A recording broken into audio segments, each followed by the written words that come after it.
ऐसी बात नहीं, आज गांव में रहने वाले लोग सुखी नहीं है, शायद दिल्ली से ज़्यादा स्वस्थ लोग हैं वो।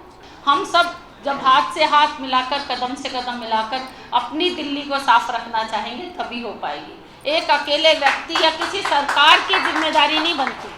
तो अब उन्हें मौका भी मिला है और मैं चाहूँगी कि दिल्ली के लोगों के लिए कि वो पहाड़ जल्द से जल्द ख़त्म हो जाएं।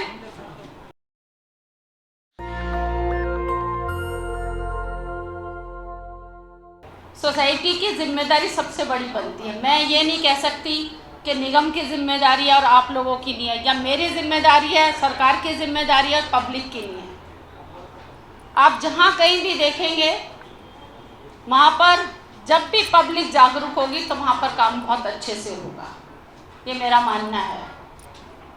क्योंकि निगम में 10 साल से विभिन्न पदों पर रही और जिम्मेदारी के साथ उनका वहन किया है। मुझे याद है 2007 में अनिल जी ने एक दिन सभी लोगों से अपील की थी लाइट बंद करने के लिए, और वो लोगों ने किया भी। तो यदि हम कोशिश करते हैं तो होते हैं काम। और जहाँ दिल्ली, यहाँ पर आए हुए बहुत से लोग हैं जो शायद, मुझे नहीं लगता है 1965 के बाद बहुत सारे लोग यहाँ आए होंगे दिल्ली में। मैंने तो मतलब 1965 से दिल्ली को मेरा बात तो बात का है, लेकिन तब से दिल्ली देखिए 1970 के, बहुत छोटे से रहे। तो आप ये बताएं दिल्ली का कितना बड़ा चेंज दिल्ली में आया है। और ऐसी बात नहीं, आज गांव में रहने वाले लोग सुखी नहीं है, शायद दिल्ली से ज़्यादा स्वस्थ लोग हैं वो।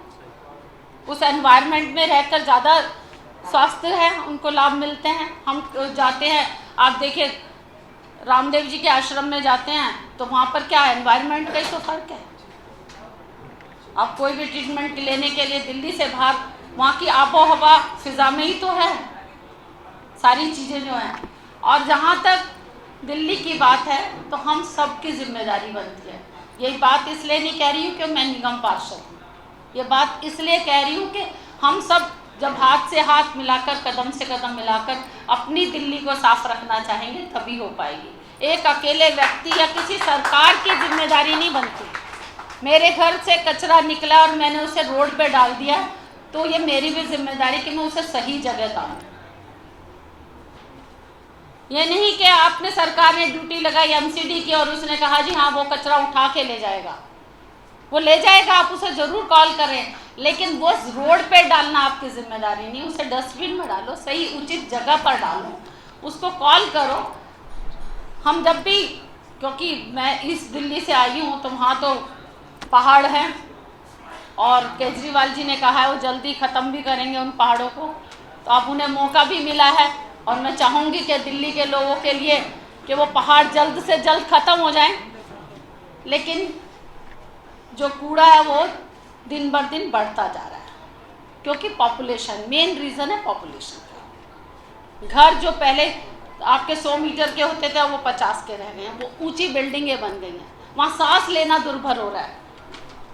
अभी एक जगह मैं शास्त्री पार्क में ही थी, वहाँ पर इतने ऊंचे ऊंचे मकान थे, वहाँ हमारे एसएचओ साहब को लोग, तुम्हें लगता नहीं कि कभी यहाँ पर यदि कोई हादसा हो गया तो कैसे निकल पाओगे? लोग सोचते ही नहीं हैं कैसे उन्हें सांस आ रही है, कैसे वो निकल के जाएंगे। कई बार ऐसे हादसे हुए हैं, चांदनी चौक में हुआ है। तो इस तरह के एनवायरनमेंट को अच्छा रखने की जिम्मेदारी हम सब की है। और आज जो हम एक पौधा लगाने की बात कर रहे हैं ना, वो भी लगाना चाहिए, क्योंकि वो कल पेड़ बनेगा। जो आज हम आम और सेब और ये सब फल खा रहे हैं ना, वो हमारे बुजुर्गों ने लगाए होंगे, हम आज खा रहे हो। तो हमारी सब आप एक पौधा ज़रूर लगाएं ताकि वो कल आने वाली नस्लों को हमारे फल दे, अच्छे फल दे। यहाँ पर आए हुए सभी लोगों से मेरी एक और गुजारिश है कि जब भी आप इस तरह के कार्यक्रम करें तो शाहिद भाई से मेरी अपील है कि वो थोड़ा सा उसमें ऐसे लोगों को भी जोड़ें जो किसी एनजीओ से जुड़े हुए हों या किसी और सोसाइटी से जुड़े हों, ताकि वो हम सबको साथ लेके चलें और हम उनके काम में सहयोग करें और वो हमारे काम में सहयोग करें। तो बहुत बहुत शुभकामनाएं आज आप एनवायरनमेंट डे पर आप सभी को, शाहिद भाई को और आप सबको। मैं थोड़ा सा कड़वा बोल देती हूँ लेकिन शायद वो सही होता है। हम सबकी जिम्मेदारी है। मैं ये बात कहती हूँ कि दिल्ली को स्वच्छ रखना भी हम और आप लोगों की जिम्मेदारी है। उसे साफ स्वच्छ रखें।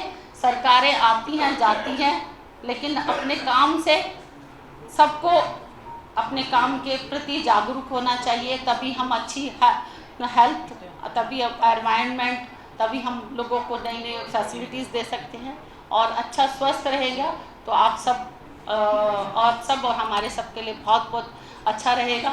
सबके लिए बहुत बहुत आभार। जय हिंद, जय भारत। नेशनल दस्तक की आपसे गुजारिश है कि अगर इसको बचाना चाहते हैं तो नेशनल दस्तक को सब्सक्राइब करने के लिए रेड कलर के सब्सक्राइब बटन को दबाएं, फिर बेल आइकन की घंटी दबाएं। नेशनल दस्तक को बचाने के लिए बहुत जरूरी है कि हर खबर को शेयर करें, लाइक करें, कमेंट जरूर करें।